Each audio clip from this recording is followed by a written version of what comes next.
పొద్దున 8 గంటల నుంచి ట్రాఫిక్ షురు అయిందంటే పట్నంలో పండే రాత్రి దాకా అట్లనే ఉంటది. Morning shift, afternoon shift, night shift అనుకుంటా ఇట్లా ఎప్పుడు చూడు తిరుగుతూనే ఉంటారు జనాలు. పట్నంలో మెట్రో వచ్చినాక చాలా నయం ఉంది కానీ అది రాత్రి 11 గంటల దాకానే ఉంటది. కానీ ఇప్పటి నుంచి ఆ రంది లేదు.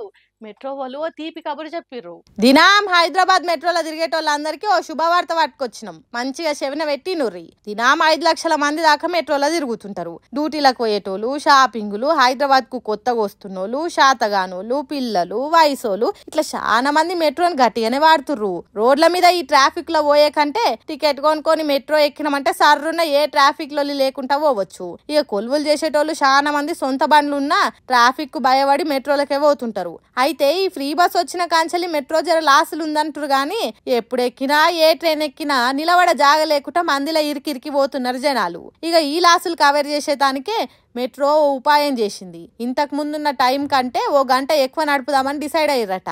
అంటే ఇప్పటి నుంచి రాత్రి 12 గంటల దాకా మెట్రోలో తిరగొచ్చు అన్నట్టు. మళ్ళా ఇది వారం అంతా ఒక్క తీరుగా కాదు. సోమవారం నుంచి శనివారం దాకా పొద్దుగాల 6 గంటల నుంచి రాత్రి 12 దాకా, శని ఆదివారాలు అయితే పొద్దున 7 గంటల నుంచి రాత్రి 12 గంటల దాకా నడుపుతారట.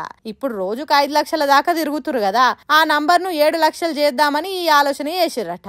మరిగా దినాం తిరిగేటోళ్ళు ఇప్పటి నుంచి ఏ రంది లేకుండా ఓ గంట ఎక్కువనే వాడుకోర్రి మెట్రోను.